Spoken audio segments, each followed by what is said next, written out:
But I'm gonna be honest though. What I learned by having my kids, every time I put them first, my life elevates. Wow. And I had to learn how to put them first by putting myself first.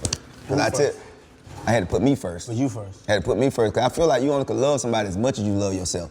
So I feel like if my daddy and my mama them was doing a lot of other things in life, I'm like, they only could give their love, they were giving me their love. Right. But they love just, if I got $500, I can't give you $1,200 unless I go put myself in debt.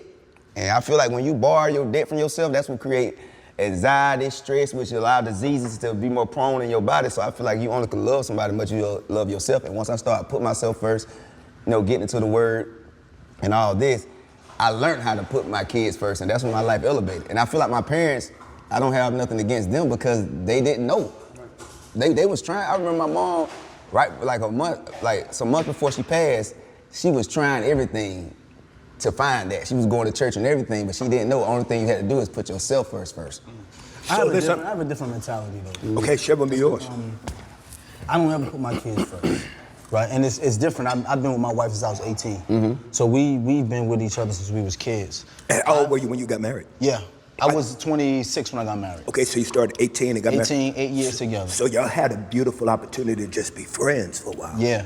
That's beautiful. And I learned through that process that if I try to put myself first as the father, right? Let's be honest, all of us as men will sit here and be like, I'm the man, I'm the leader of the household, right? How could I be the leader and put myself first? That's not what leaders do. Like in my family, my grandfather, Army guy, didn't say much. But one thing I knew, he was putting everybody before himself. Like my grandmother came first, the kids came, and then my grandfather took care of himself. My father did the same thing. And what I learned in life is the more I focused on my partner, the mother of my children, and I made sure she was good, she was able to reciprocate that. And then when my kids saw it, they were able to see like, oh, that's what a living, loving relationship looks like. They were now involved in our relationship the same way. We speak honestly and open in real time.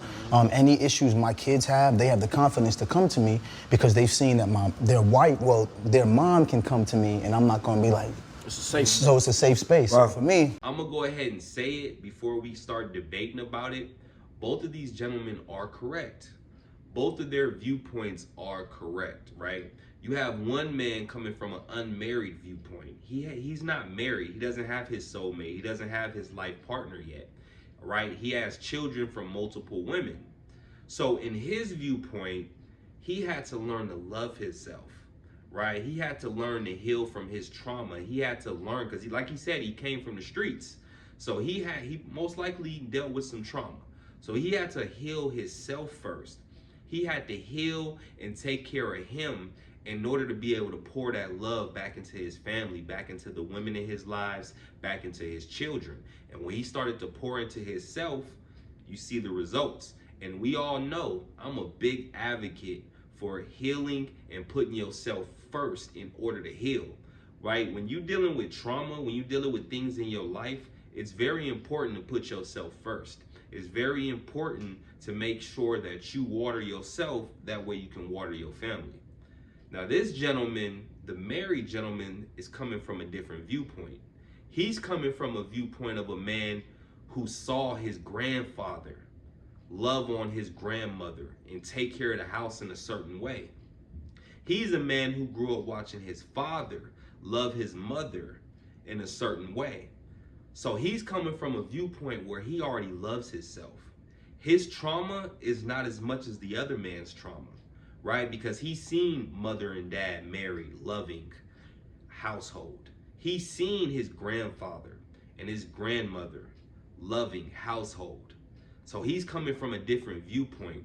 When you already are whole as a man, when you saw your grandfather loving your grandmother and you saw your dad loving your mom and you was raised the correct way, you're already whole as a man.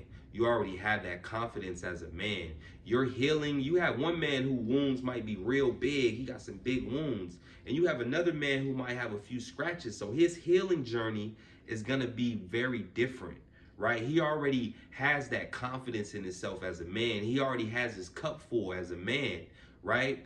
When your cup is full already, right? When you've healed yourself and your cup is full and you feel good, then you're able to pour into the rest of your family. So that's why he's saying, I don't never put myself first, because his cup is already full. That healing journey, he's already there. He was raised the right way. So he's already to the point to where I can now feed my village. I can now take care of my family. I'm sure he has days where he gets stressful, he gets tired. He's like, man, this is getting rough.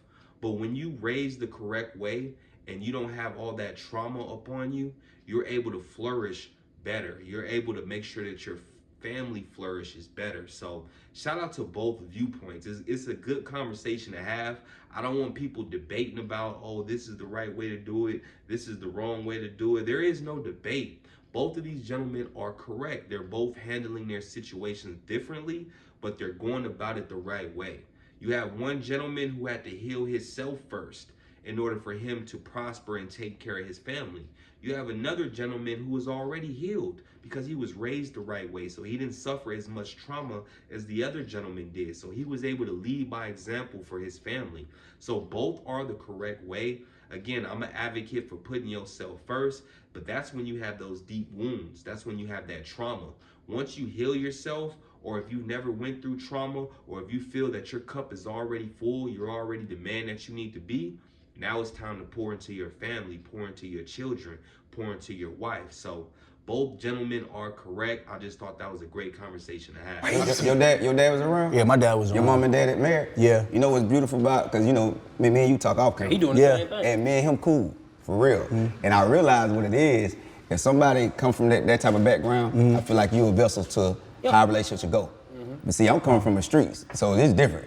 You know what I'm saying? My mom and dad ain't home. Yeah, yeah. So, you know, coming out the streets, it's a little. And bro, let me tell you, I Yeah. don't think what you're doing is wrong. Oh, no, that's what I'm saying. We both. Yeah, we both agree. Like, if somebody, Yeah. it's a video that went viral when the guy was saying, like, only way you cure a disease is a disease. Yes, The guy I on seen there that. was like, Yeah. so basically, like, and I think that's why my fan base is I got the church in the hood, because I understand both sides.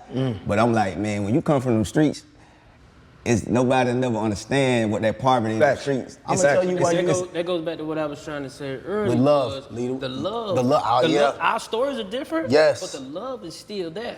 How you show up cause I feel like how you show up with love when Because- there's also like it could be some things that knock that love Poverty. off or like life. it can throw your psyche off a little bit, right? What do you mean? What do you mean? Love. Like, How you okay, show up for love I for learned how to show up with love for my daughter's mother through obstacles that we went through the courtroom. Right. Right? Right. It was rocky. Right. Very rocky. But we go through that and 3 years later, you know, my daughter's 8 now. So it took us 3 years to get to a point where we could show up with love Right. and putting the pride to the side, I think be helping that love. a Because little you know what it is, like, we don't know each other for real. We jumped into a serious situation that's gonna have us Yeah, yeah, together yeah, for yeah. the rest of our life. Yeah, yeah. I don't know you after 3-4 months. And I have sometimes to learn you. Sometimes, I like was with me, school. I had was to get school, man. I had to get to know her because she sent me the picture that she was pregnant. That's what I'm. Now I gotta know you. I do. We getting ready for a Super Bowl. Right. But are we I'm on answering a your high. question? From a though? pregame to a Super Yeah, Bowl. I'm on a to high. Super Bowl. Right. But Luke, are we answering your question? Like you asked the question. I wanna yeah, make sure oh, that you yeah. answered it. I want to answer it, I think. Okay, go ahead. And this is a big part that men don't want to talk about. We all got to use better discernment before we lay down with these women. Wait a minute. Hold up. Let's let that marinate. Come on. Let's let that We sit on marinate. this side for a reason. Ah, man. So my man just dropped the hammer on us, all right? He just told men that we have to be more accountable. We have to use better discernment. As much as I hate to say it, I 100% agree with my mans, all right? Fellas, we have to understand, we have to understand, we have to overstand that we have the life force, all right? Of course, once she gets pregnant, her body, her baby, her decision, I get it. But before we ever get there, we hold the life force. We hold the seed. Without us, fellas, there is no baby. So as men, we have to be more accountable. If you're in a situation where the queen of your children, not your baby mama, the queen of your children is causing issues, we got to be accountable. We chose to have a baby with this woman. We didn't think she was going to go off on the deep end and start tripping with us, but we chose this, all right? Like they said earlier, you didn't really know that woman like that. You had to get to know her as y'all was raising a child together. So as men, we know we hold the life force. We definitely have to be more accountable. All right? We have to be more accountable. We chose this life with this person. All right? Without us, it never happens. So when she causing you issues, when she, beating you back in, won't let you see the kids, you're arguing, you're fighting, as men, we have to continue to lead with love because we chose this. We put ourselves in this situation. Without us, there is no situation. So as men, as leaders, we got to be accountable. One thing that helps me, or that helped me grow with my daughter's mother is that, like my dad, he told me, he said, bro, I know what you did to get that kid, right? You had to put something in there. He said, what you gonna do to survive this co-parenting thing? You gotta take that out of there. So you can't be, He said you can't be a child support company. You can't pay with that. Wow. Can't pay with that. That is a fact. Can't pay with that. This nigga watching that time That's is a a fact. fact. That's a fact. I did that too, and I did that one time. The mother of my kid had moved close by. You know what I mean? When I was with my other dude. And I was so happy the kids were close, I said, I'm never dealing with her again. You know what I mean? She ended up with another dude. Now, the situation Your ego. crazy. Okay, what if your baby mama end up with somebody who ain't good for her? Oh, okay. So it was like, don't matter what the situation is, man. Ain't number one situation, just please, God, help me. Because don't matter what, there's no fix. If you struggling with your queen of the children, you might have to take that up out of her.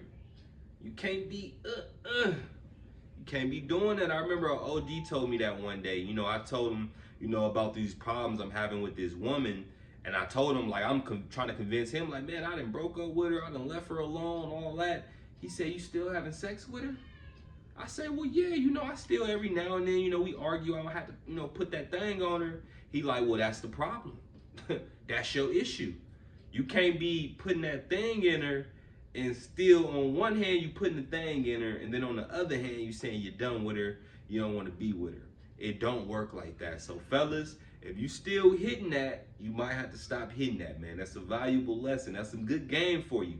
If you're not disciplined, it might be tough, but trust me, it's plenty fish in the sea, man. You want to make sure that your co-parenting relationship is on point over everything, right? You don't want nothing to get in the way of that, even your penis, man. So you might have to keep it in your pants, man. It really does work. Again, my OG Clement, shout out to you, my boy. He gave me that game a long time ago, man. He said you gotta take it up out of her, man. So y'all remember that.